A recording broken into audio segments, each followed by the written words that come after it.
All right, where do we begin? Oakley was founded in James Jannard's garage in 1975. Wait, I thought we chose the other script where the story builds around Jim's one obsession, the brand philosophy. Everything in the world can and will be made better. It's just a matter of when and by whom. Let's roll with it. Equipped with a pragmatic vision, a passion for design, and deep understanding of technology, college dropout James Jannard had plans beyond the books. His entrepreneurial journey began with selling motorcycle parts out of his car under a company he named after his English setter. The company would soon pioneer sports performance eyewear, igniting human possibility for millions of people around the world. Wait, I'm getting ahead of myself. Remember that English setter I mentioned? Guess what its name was? Nailed it. Oakley.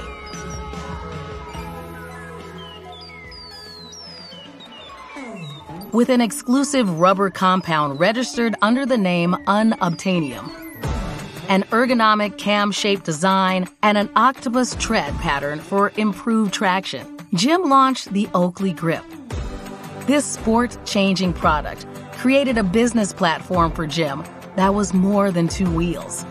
In no time, the competition was eating dust, like literally.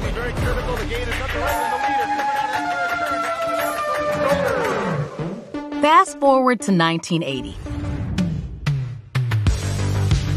The creation of the brand's first MX goggle, a product that set the stage for Oakley's disruptive entrance into the optics game. Fun fact, Jim developed goggles to increase exposure to his Grip brand by placing the company name on prime real estate, the rider's face. So, 4 years later, in 1984, while Jim was driving on Pacific Coast Highway, he realized the sunglasses he was wearing offered nowhere near the coverage of his MX goggle.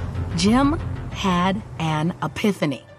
Armed with creativity and a vision, he prototyped the first sports performance eyewear using 1, a coat hanger, 2, a Lexan goggle lens, and 3, electrical tape. Just like that, 1984 looked different. Eyeshade was born. This sparked a revolution in eyewear and sport culture. 1 year later, in 1985, Oakley launched Blade and Razor Blade, accelerating business full throttle.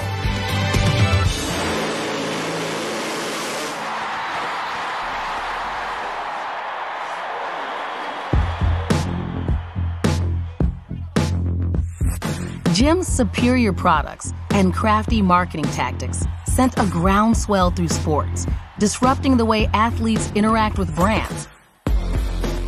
Athletes were his R&D department. They helped develop products on weekdays and tested them on weekends. These early Oakley athletes became known as the Oakley Factory Pilot Team. Oakley's mantra was fully embraced by the factory pilots. Passion, devotion, willingness. Never was a roster of athletes this involved. So much so, Jim personally reached out to legendary cyclist Greg LeMond when Eyeshade debuted. And just like that, one of the world's best road cyclists was now wearing Eyeshade on the grandest stage. We can't make this up. On asphalt, at the beach, and seen on TV, cultural leaders propelled the brand beyond reason. Oakley quickly became a brand built by athletes for athletes.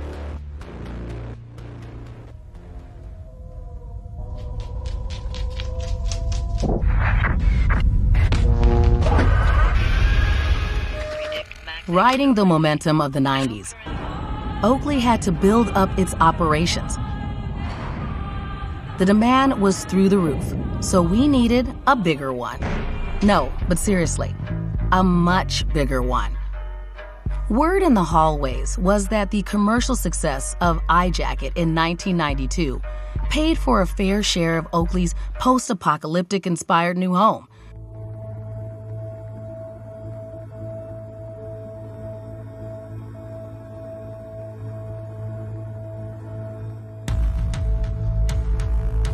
Commonly referred to as FHR or One Icon for its literal address in Foothill Ranch, hence FHR.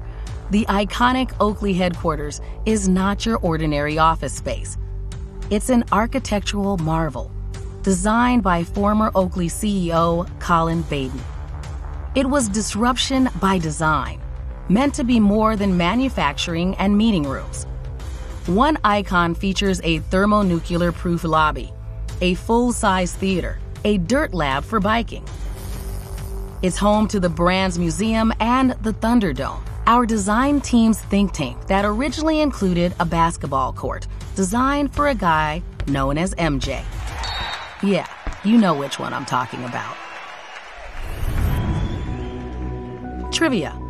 Did you know that Michael Jordan, regarded by everyone who knows anything about sports as the GOAT, joined Oakley's board of directors in 1995?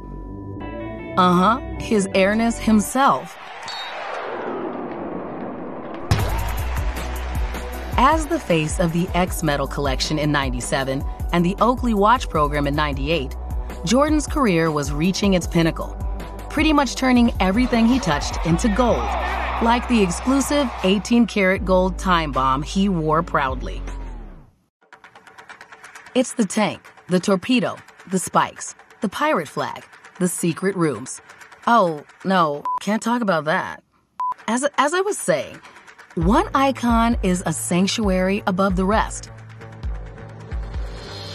Athletes, employees, and brand loyalists from all over travel to witness the bunkeristic architecture and embrace the innovative energy emitting from it. Bunkeristic. I know, I just made that up. As we approach the new millennium, we opened another portal to our world. Oakley celebrated its first retail store at the Irvine Spectrum in Orange County, California. Oakley's first retail experience, managed by brand experts, featured unique, bunkeristic fixtures that left an impression on those who came through its doors. Inevitably, it was time to expand to markets beyond California and the Americas. In the early 2000s, we deployed the Rolling O-Lab, a fleet of branded trucks manned by brand-centric field marketing reps equipped to sell, educate, and support brand activations around the world. As the Rolling O-Lab covered more ground, Jim had even bigger plans for Oakley. His vision required global manufacturing and distribution support. In 2007, an agreement was struck and Oakley was purchased by Luxottica, the eyewear powerhouse that would embrace and promote these growing ambitions. From Andre Agassi and his flowing locks in Mumbo, to Ricky Henderson, the most dangerous base runner in Major League Baseball history, rocking M-frame, to Tom Cruise making Romeo the signature style of his gadget-packed hero, Oakley was the embodiment of self-assurance, defiance, and success. The sky was the limit, and we shot for it.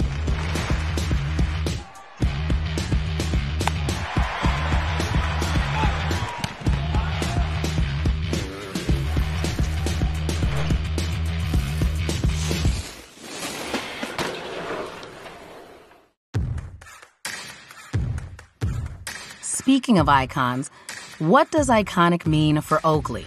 What does iconic even mean in general? Kind of complex and subjective, no? Oh wait, here is an answer for that.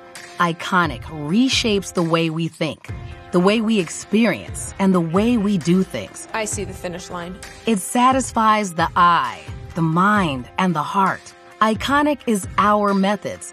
It's hiring art school graduates as lead designers and using 3D printers before other industries knew they existed. It's shifting industry paradigms. Iconic is offering 22,394,880 combinations of custom eyewear.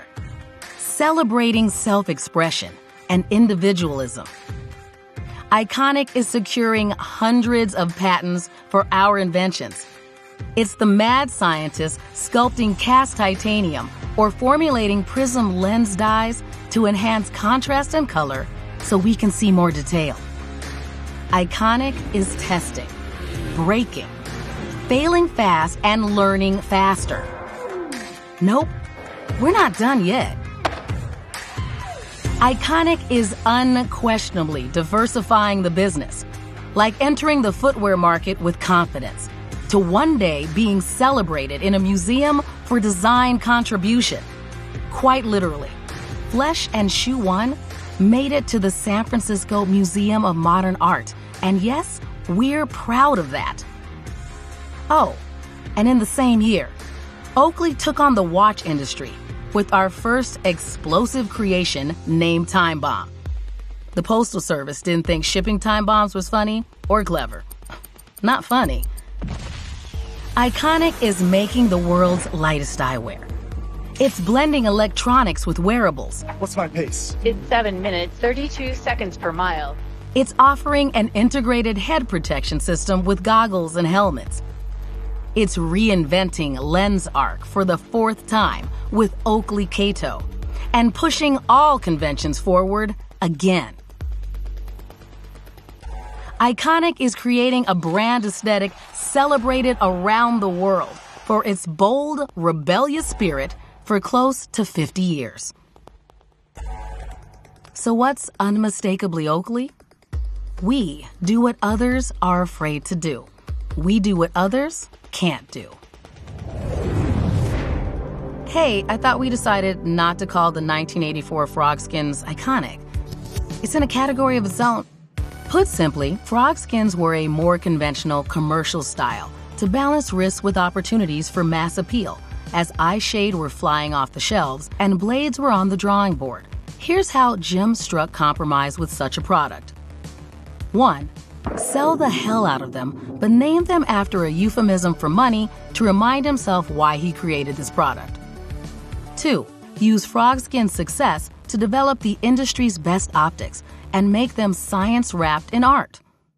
3. Build a state-of-the-art factory to make sunglasses in-house. Oakley delivered all of the above while staying true to its founding principles. Oakley DNA bears a distinct combination of traits. Be innovative, authentic, provocative, and reimagine everything. Like seriously, everything. Water it down. Think deeply. Design logically and obsess over every detail to create never-before-seen features and technologies, rich in story and purpose, because everything that carries our logo needs to stand apart. Combined with recognizable logos and an irreverent attitude. You know, the clever taglines, the tongue-in-cheek copy, and the clean, bold imagery that made our ads and catalogs look like art projects or movie posters rather than marketing materials. Seeking uniqueness over mediocrity, Oakley never cared to look over its shoulder. We knew the next big thing was ahead of us, and that's all that mattered.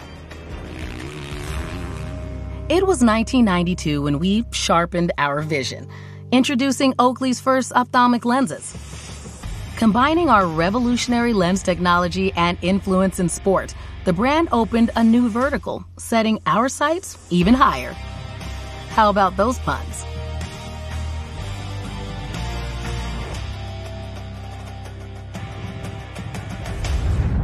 Remember when we said we created something museum-worthy? The ownable aesthetics of Oakley became something people deemed collectible. Buying, bidding, trading, and writing about those became a thing. It forged a community. Those fans, some real fanatics, created a network so knowledgeable that even we, employees, sometimes refer to their work to track down product lineage, insights, and stories lost to time. Oakley products are a vessel for our ideas. To the loyalists, ads and limited releases were meant to engage and inspire them. Limited colors, artist collaborations, signature series, tokens, serializations. If you know type of things. It's how we push culture. Oakley introduces next to nothing.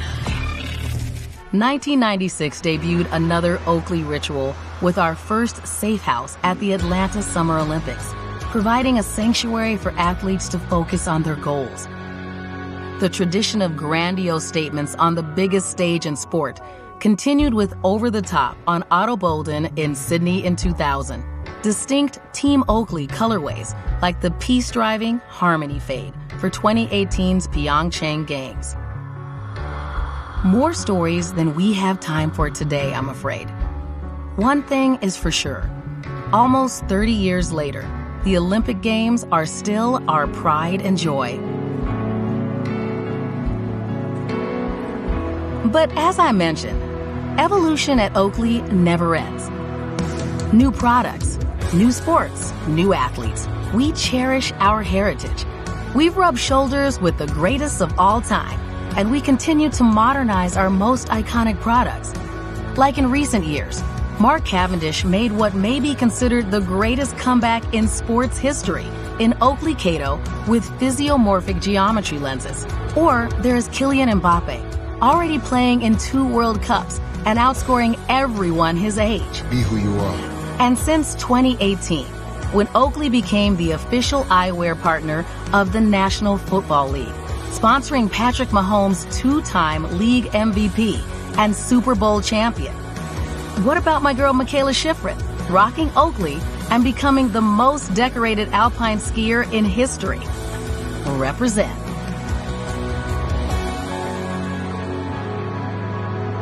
Today, we continue to be who we are. The factory pilot philosophy still runs deep. We are committed to making everything better. And we continue to celebrate our original mindset of disruption, to create the demands of the future. We push technology, value inclusivity, and together, we discover the possibilities of performance. Now, let's see what the brave new world has in store for us.